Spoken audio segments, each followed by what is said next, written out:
Yes, ladies and gentlemen, great to catch up with two of our guys here in charge of M2MMA. Great to have you all together because it's an exciting time. I feel that because we're seeing something happen in the world today where data and AI are more important than ever. I think we're going through a special moment in time. I've grown up loving sport, loving the spectacle of sport, loving athletes and their stories. I've just joined this company to help with the storytelling aspect of it. You guys have been on this ride for a little while, so I just wanted to get us all together and chat about it, really. Jeff, we were already cracking on before I even pressed record, but I did a video about Ilia Topuria yesterday. He's won 2 world titles in the UFC. He is totally meticulous in his preparation, totally focused on data. And it was interesting. You're just saying you're blown away how anyone could not be. Yeah, 100%. So you think about it, our lives really, the more data we collect and the more data that we process, the better outcomes we can have for ourselves as individuals. But we don't think about that stuff. You think about a tennis player, soccer player, whatever it may be, up at the higher, professional leagues, they got a lot of data that they work with, but not a tremendous amount. A lot of it's kind of really old school. But you look at the younger guys that are in the gym practicing for a couple hours, like the video you did. It's like, what is he getting out of this? Besides, at the end of 2 hours of sparring and working out like an animal, the coach, so how do you feel? "Oh, I feel great." Well, that's not data. It's a one little tiny, tiny part. You feel great. But what else? And people don't know how many punches, how's your physiological, your blood pressure, your body temperature, and this and that and everything. And nobody knows this stuff yet. They could be and they should be tracking all of it in order to become much better athletes, much more efficient at what they do. And personally, it drives me crazy when I see people not doing this, when especially the technology nowadays, a lot of it is available. It's not as expensive as one may think. Just like anything in life, they got to dive in, they got to learn about it. And the best place, go on YouTube, punch up kind of sports data software and stuff. And you'll find so many great videos that you can start to educate yourself on. And not, use ChatGPT. Start using ChatGPT and start a file, called My Training Sessions. And talk about when you come home, you can voice it into your ChatGPT, right? Talk about what your training session was like. I did this, I did this, I did that. And people just don't do this. It's crazy. And that's what we're all about. Data, data, data, data, data. Well, that's it. I've been to so many shows in my time, and we connected with each other in Phuket. I was commentating at M2MMA, and then I fell in love with the story of what we're doing because it's nice to be able to change the game for a positive way, change people's lives as well as enjoy the sport. Chris, was it the same for you? I mean, you came from a golf background. Yeah, it's very interesting because, when Jeff talks about data, of course, I immediately relate myself back to my previous career as well. And that's something I did not do enough of. Often I reflect a lot on my time of playing professional golf. I spent 14 years as a professional. And now moving into my role here of how we can help young athletes develop themselves individually, I try and look back at where the mistakes I made to how we can then, help athletes in their future. And that's one of the biggest things. I look back, I did not train to my optimal ability. I did not include data. I was too almost, I don't know, maybe arrogant, not maybe perhaps the right word, but again, I knew better. Like, Jeff said, it's the subjective nature. We think that we know better intrinsically than we do actually taking the objective data or other people's advice. And that's certainly a mistake I made. And it's something that, again, as a platform as M2MMA, we want to change that for young athletes developing. So again, I look at this and you can see in sport, there's a definite trend throughout other sports that data is becoming more and more important, firstly, from obviously a broadcasting point of view, but also for the athletes themselves. And it's something I think combat sports is still lacking, is further behind than perhaps other sports. And it's very interesting to see Ilia Topuria, who I think at the moment is, let's say, at the pinnacle, so to speak, of combat sports. And then you do a fantastic video to really expose what he's doing that's perhaps setting himself apart. So I think this is, is very interesting. Again, once again, proves we're moving in the right direction and where we can play a huge role at M2MMA.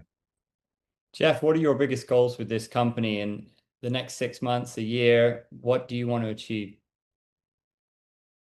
Woo, big question. But let me Let me try my best at giving you a quick answer. So, at the end of the rainbow for us is building out the database, everything related to brain injury, TBI, concussion, and everything. And having all the data that we collect and then being able to put that into our algorithm so that down the road, these things are able to help. That data is able to help, as an example, trauma surgery in a hospital. A guy comes in, generally speaking, the way it happens today, unfortunately, a guy comes in, he's been injured in a bad car accident, he's got blood everywhere. The trauma surgeon sits there and says, okay, it looks like he's got a head injury. Okay, now what? Well, I guess we're just gonna have to go in there and open up the guy's skull, which I'm saying generally, I mean, that's what a lot of times happens. It doesn't have to be that way. It has to be much more about, let's go ping the M2MMA brain database. And based on what we see from the camera within the car, let's say he was driving a Tesla, his head interacted with the windshield at this camera angle. Let's take that data, quickly put it into the M2MMA brain database, and let's see what we get back. And literally, that can be done within seconds. So it comes back and says, well, here's actually what happened. This guy's head went at this angle, and with a 95% probability, we can tell you that this is where you need to look at in the guy's head and go in and do your fixing up your trauma surgery in that particular area, which is a lot better. It's a lot better opening up, maybe a centimeter or two rather than taking the drill and, chopping down the guy's head halfway down. So there are just things like that brain database at the end of the day is my passion. It's being able to help millions of people around the world, not just sports athletes, but everybody that is injured, has head injuries, where people can access that database and get the correct real-time information to help them and to have much better outcomes. So that's one big part of it. We've had 2 shows up until now, and ultimately the shows are a bit of a vehicle for us to be able to test what we've been up to. And it's cool that we've been in Thailand twice, the home of Muay Thai, and looking next at Dubai. And as far as I know, if someone threw a baseball from the Burj Khalifa, you could catch it right now. Like, you are right. Yeah. Over there in the heart of it. And right now, this is the capital of the world for boxing. And what's happening with fight sports is so exciting. So that was another thing that got me very excited about what's to come. How cool is it that you are there at the heart of where it's all happening, where there's opportunity, there's investment, there are people making moves? It's funny. It's a great question, Andrew. And when I first started talking about Dubai, maybe 5, 6 years ago, telling others that they should make a move and move to Dubai, knowing that was my plan and is what I was going to do. But I was telling others, this is where you need to be. It will become one of the most influential areas in the world for artificial intelligence and medicine. And I said, it's a no-brainer. You look at where all the great doctors are today. They're educated back in Oxford, Cambridge. They go to the US, Harvard Medical School, whatever it may be, and then they come back. And then the families finance the operations to set up practices and stuff. And it's just such an incredible health longevity scene here because they really care about technology, knowing that at some point they got to diversify out of fossil fuels and do something different. So it was part of their plan. They said, let's do medicine, let's do technology. We've got so much money here, which they do, right? And let's take that money and put it to great use, but the great use being the future. And what is the future? AI and the rest of it. So, I mean, we have in Abu Dhabi, we have the only AI university. That's all they do. Like stuff like this is, I mean, I just love it. When I went to Abu Dhabi about a month ago, I was there. And it's mind-boggling, this stuff. And it's a whole thing about combining medicine, sports, and technology all into one big thing. It's the way it should be, and it will make us better and greater at what we do and safer. If you know how to bring in safety protocols, it's only going to make your training much more safe for you. How many times have you heard an athlete say, "Oh, I shouldn't have worked out today. I knew I had a bit of a pain, but now it really hurts." Like, we're 2025. Come on, we have the technology to figure that stuff out, to tell you, here's the proper protocol you should follow in that particular case. But people don't. They still go by the gut feel. Well, it kind of hurts a bit, but I think I can still go out there and pitch today or throw the football or whatever it is. They end up hurting themselves. So, in terms of your question and the activity here, it's insane. And not only is it insane, all of them are so open to it. So, in terms of investment, partnering up, wanting to make stuff happen, they want to be the leaders in the world. In my opinion, there's three leaders in the world right now: Middle East in terms of AI, Middle East, America, and China. And I would put kind of the Middle East as the up and comer, maybe number two, and China, maybe US equal at the moment. But think about it. Where was this place 40 years ago? Nowhere. It was nowhere. And I mean zero. It was nowhere. So it's been amazing. It's quite a ride. The vision of the people here is just unreal. And they're willing to take risk, and they're open to suggestion. They're not closed-minded. It's not about, oh, well, you don't know this guy or that guy, so you can't be part of the team or the group or whatever it may be. Everyone's got the opportunity to speak and make their suggestion. And I love that. Chris, what can you reveal? Because some of the conversations you've been having recently are very intriguing. Some of the things people have been saying, some of the opportunities available. What's exciting you over the next 6 months? What is your biggest goal? What do you want to see get done? Well, firstly, just to follow on a little bit of what Jeff was saying there about Dubai and the community itself, it's something I can certainly echo in the combat sports community, given my initial discussions there. Just the willingness to be at the forefront of the industry and the determination to create that. The collaborative attitude also I've heard has been so encouraging to me, because perhaps something I think in combat sports in general has been an issue in the past. It's a lot of infighting. There's a lot of kind of, promoter versus promoter. Whereas I think the UAE especially is like, well, we want to make this a hub for combat sports. So to do that, we all need to work together. So I've been really encouraged by that attitude. And as Jeff said, it reflects the innovative attitude of the region itself, that we want to be the leaders in everything that we do. And there's just a general mentality there. So I'm very encouraged about working with combat sports in the region to develop our events, number one. On the other side of things, as part of our platform, we've also been doing a lot of investigative work and speaking to a number of different companies within the biotech and technology space around AI and also combat sports and head injuries. And again, like the feedback I've had, it's been fantastic. I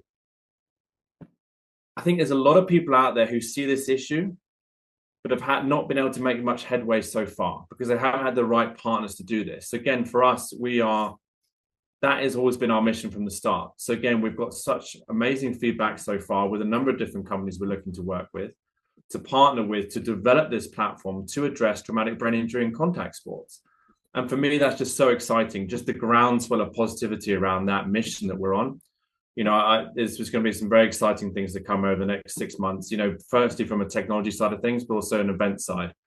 And moving into Dubai, putting events on there is going to be incredibly exciting.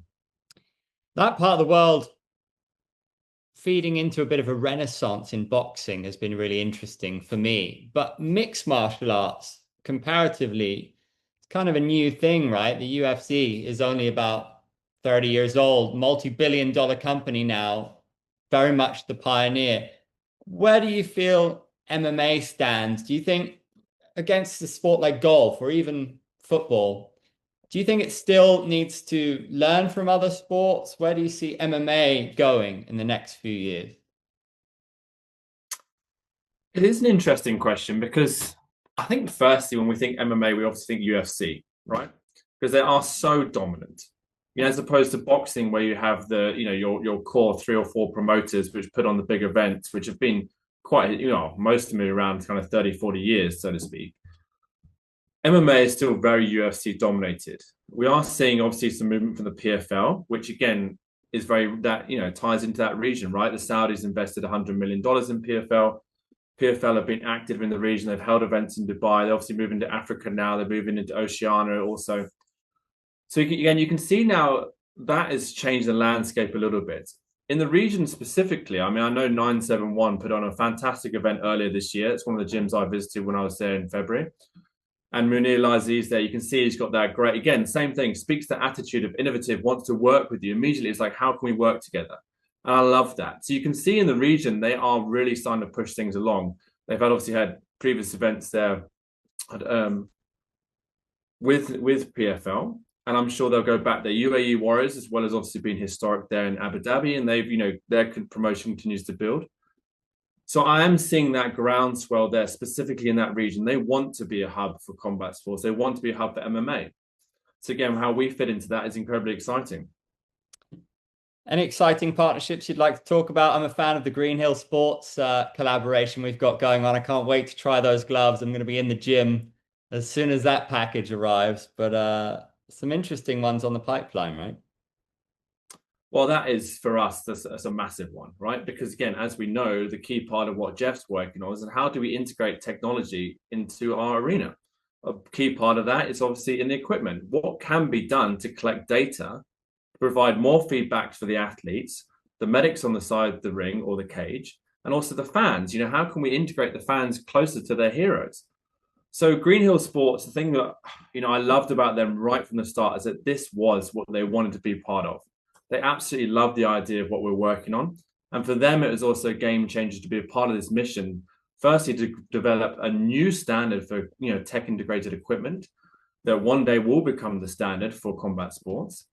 And number two, also how that can play a role in terms of protecting athletes and also providing a more enriched experience for the fans. So they've been fantastic to work with. They're obviously historic in the sport, been around for 60 years, done 3 Olympics, have that incredible tradition. But again, I just love that mentality. They also want to be at the front. They want to innovate. They want to work with us to create something new and something, again, that speaks to the region of Dubai and reflects that, and also the great team that they've got there. Jeff, can I ask you, where are we with the tech? I've come from a football background, right? I was with FIFA for a few years before this. In football, 5, maybe 10 years ago now, every player wears a vest in training which tracks everything from heart rate, fatigue. You can tell when a player is in a red zone, when they need to sit out. We touched upon it earlier. Why is this tech, why are the UFC not already having sensors in the gloves? And why is the time now for this to be a moment for this kind of tech? Great question. So our tech goes much, much, much deeper than just that stuff. So those are some of the physiological markers that are interesting to cover, but they're not that intelligent. In terms of data, they're not that intelligent. And why is it now? So it's interesting. There's definitely a lot of apprehension in the sports world in adopting technology because, as you've seen recently, a lot of, unfortunately, the shooting in New York last week with the kid that shot 4 people, he was blaming, and they shot himself. He was blaming, he left a suicide note saying that the reason he's doing this was because of CTE. Now, he actually went to the NFL headquarters in New York, and, he was trying to maybe target a few people. And, it's, if the sports world admits that there is an issue or that they ought to have known there is an issue, then it becomes an open can of worms for them and all of them. So they can't do that. You're never going to get someone on tape saying, that's a really good thing. I love that. Bring it on in. We'll look at it. Some of them may endorse it. They won't use it, but they'll endorse it. Oh yeah, no, that's really good, Jeff. Thanks a lot. Not me, but that's really good, Bob. That's we'll just put that aside. We're not going to use it. Because the minute they start using this stuff, and then they're admitting that what they've done in the past, they ought to have known.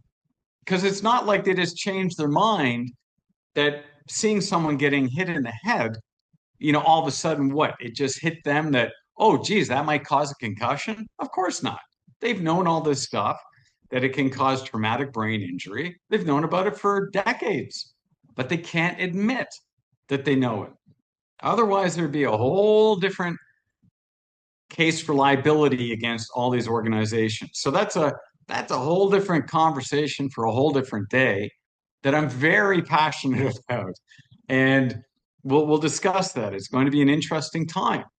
There are lots of And levels to this, and we'll probably have multiple discussions over the coming years. But one obstacle perhaps that I'm interested to hear your take on, both of you, players and fighters, their mentality is put me in, coach. I've seen it at the highest level of football. They're injured, they yeah, play. They play through injury. This is very common. So how do you strike that balance? So you scan a fighter's brain, he should not be fighting, but he wants to fight. His coach wants him to fight. How do we find that correct balance? you know, it's all about education. And it's about educating the public, the teams, and everybody and setting the protocol. And that's what we're here to do. No one set a protocol for this stuff. There are supposed protocols out there, but I can tell you, we've looked at them. They're very, I don't know, for lack of better words, they're very childish, and just the way they look at a fighter, for instance, in the ring with the old flashlight study, like that does nothing. We've got technology that's real-time information that can detect things that are just so much more important than following a flashlight. Like, come on. But they don't want to use it at the moment because what if they do find something? Then they're going to encounter what you just said. They're going to go, whoa, there's an issue here, potential brain bleed. We got to tell the fighter to sit down. They don't want to do that because, like you said, the fighter doesn't want to sit down. It could cost money. The betting guys, all these guys, like, could cause a lot of problems. But from my standpoint, I want people to be healthy and have a long, happy life. You can be a great fighter, and if you're in that ring and you should have come out and you didn't, and you end up having a bad brain injury and you're dead, how does that help your wife and kids down the road? It doesn't. And that is our mission. Our mission is to protect the fighters, to deliver insights that let them become better at what they do, everything in real time. Never been done before. And that's why it's game changing. And just to answer your question before, I'll do it really quickly. You asked me kind of where we're at with all that. It's fascinating, actually, because in Las Vegas, we're doing some stuff now that Chris has been working on. Here in Dubai, I'm working on the chip side. So that's the actual chip that's inside the equipment that I use working with our engineers in developing out the protocol from the glove and the shorts, the headgear for training that goes to another device, a piece of hardware. That in that piece of hardware is software that allows me to look at all sorts of like just incredible data points. Then with the mouth guard, we're proceeding. That's at the moment. I'm going to Shanghai in about 3 weeks. So I'll be working on that while I'm there diligently. And I think I can actually come back with our version 1 of what it is that we want to build. And this thing just isn't a mouth guard that's going to tell you that, oh, you got clocked in the mouth at, 100 miles per hour. I mean, that's pretty basic stuff. It's out there already. This is way more than that, and it's very exciting stuff. Wow. Okay. Cool. Yeah. It's an exciting time, as I say. Yeah. I just wanted to follow on a little bit from your point, what you mentioned as well about with regards to fighters and again, like the safety protocols and so on. Again, it is one issue. Obviously, fighters do want to fight and athletes want to play, right? One of the issues behind that, which we as an organization have to look at, is a lot of that comes to financial pressure, right? Especially at the lower levels, you have to get in that ring to make your paycheck. And that's also things like, how do we look at the system as a whole to address that, where people don't have to take unnecessary chances with their lives because they're under financial strain, right? And that's all of our responsibility as an industry. How do we get the fighters paid better, right? So again, how do we attract the right kind of partners from a commercial aspect who are going to put in consistent big money to support these sports? And part of that is the fact that we are looking to support and protect athletes, right? Whereas again, a lot of these commercial companies might not want to back combat sports because of some of the historic issues and the danger involved.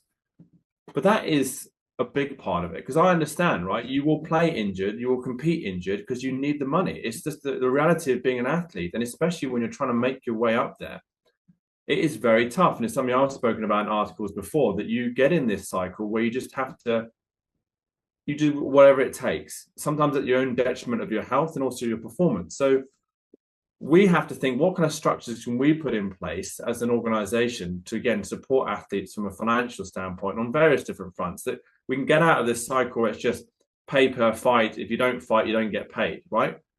Who can we work with? Like, what partners can we bring in to change that? So again, it's not an overnight change, but in terms of actually addressing that issue specifically you mentioned, where again, how do we change the whole narrative around introducing safety protocols and what that actually means? That is definitely a big part of it. And also, I think the big impact will be, yes, and again, as a sports fan, I don't want to change these sports we love. This is the other thing, which again, I hear a lot and I understand it completely. And fighters and coaches and gyms and fans around the world, we don't want to change the sports we love. There's a reason they're so popular, and you want to maintain the histories and traditions. But how can we do it better, right? Because we're a long way from that right now. Even if it's just adjusting training protocols, we understand what is the minimum effective dose for sparring per week. At the moment, we have no data on that. But again, for me, most head strikes will actually take place outside of the competition. So again, how can we do that better? Even if it's 1%, 2%, 3% over the years as we continue to grow, where not being safety protocols, fighter pay, we are improving the current situation. At the moment, it's been the same it has been for a long, long time, as you know better than all of us, because that's why part of the reason I wanted to bring you in, right? Because you've got extensive experience in these sports where I can learn a lot from you. Like, you've been on the ground at one championship, UFC, all these kind of events. You've seen day to day what it's like. The shows in Thailand. This is the kind of thing we need to learn from, but we have to improve it on every level. Some good steps being taken. I don't want to go too much into the weeds of it today, guys. I want to just keep it nice and broad, a little bit introductory. But as I said, like, now is the time. And just to finish off with, because you have a real background in this kind of tech, Jeff, this has been around for a while, right? But is it fair to say now we're able to make sense of it? Now it's all that data, we can make sense of it in real time. And was that not really there in years gone by for, like, on the, we're seeing ChatGPT. How long's that been around? What, a year? Yeah. ChatGPT has been around since 2023. So it's been around or 2022, I think. So 2.5 years, whatever. Maybe not so ubiquitous. It only became mainstream really in the last year or two. But those are LLMs, large learning modules, right? Or large language modules. And these modules are able to use predictive technology to predict what's coming up next. And prediction is something in my background I've loved all my life. It's always about, as a fighter, right? As a fighter, as a chess player, as a tennis player, you're trying to look at the tennis player and wonder, what's he about to do next? Which way is his body moving? If you're not predicting yourself, you're going to be behind the curve, right? So as a fighter, as ChatGPT does, it makes all these predictions. And that's why I said earlier, with a 95% certainty, you should look at this 1 centimeter, hole in the guy's head or whatever it may be. And that's what this whole thing about AI is all about. It's not 100% foolproof. It never will be, but it will be better and better all the time. So the technology has been around for decades, but not like it is today. But AI has been around for a long time, mostly used in the schools and the Department of Defense and things like that, for using, for in the military. They developed some really cool technologies 20, 30 years ago, 40 years ago. And then some of it started, coming into the mainstream in the last 5, 10 years. And a lot of the early stuff is now being reworked. So it's much like in drug discovery. Some of the old drugs that have been around forever, like the big ones now are the GLP-1 receptor drugs, things like Mounjaro, Ozempic, and all these things that you may hear about.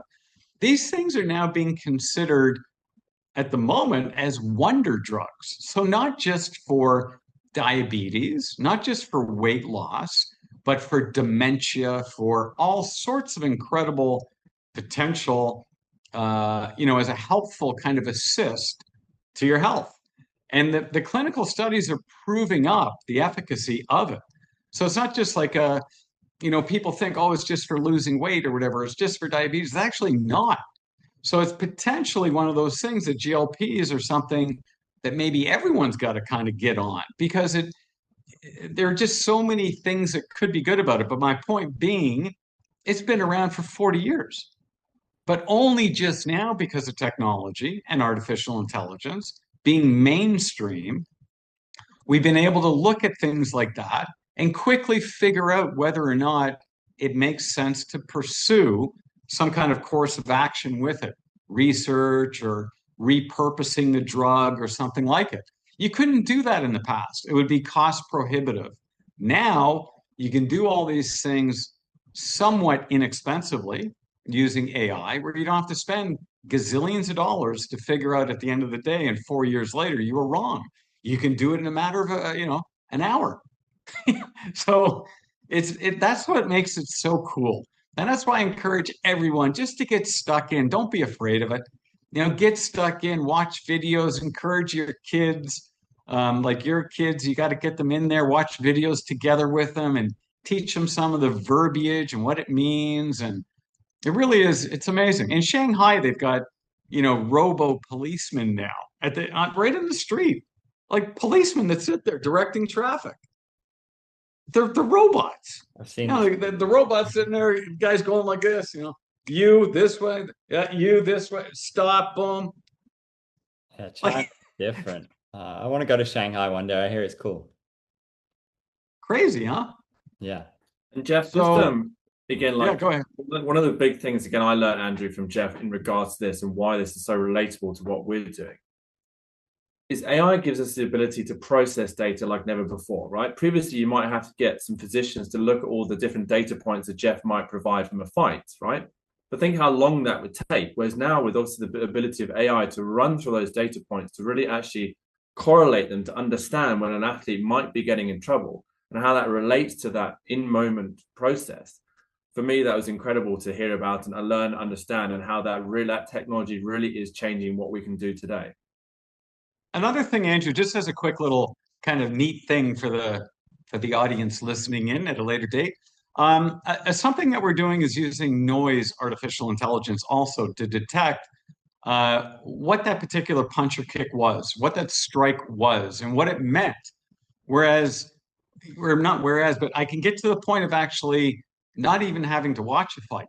I can actually just hear the noise and tell you what happened. I can tell you exactly where that kick went just by the noise. So I can hear the kick and the grunt from the fighter, that he may go ooh or ah or ee. They all make different noises that are associated with the different parts of the body.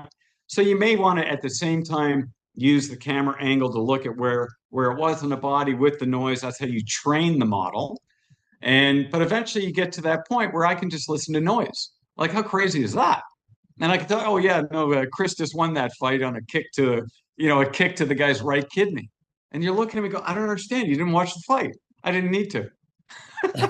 So that is the power of artificial intelligence, and that's what we're working on, which I find absolutely fascinating. It is something, just end it with it, well, and maybe end it whatever, but people are unaware of the importance of noise. You wake up in the morning, you go for your walk to your coffee shop. Hopefully you do. You get mobile, you do something, and you immediately get stuck into this thing and you watch your Instagram reel, but you're not listening to your surroundings. You're like, what just happened? Oh, what was that? Ah, the church bells. Oh, it's Sunday morning. All of the data starts going into your head. But people nowadays are not aware of any of it. And the importance of knowing noise and what's going on around you is just so incredibly important. Like I just said, it's like, it's everything. You have to know situational awareness as a fighter as well. Your situational awareness when you get into that ring is everything. You're looking at that fighter thinking, okay, where is this guy? How's he positioning himself? How does he look?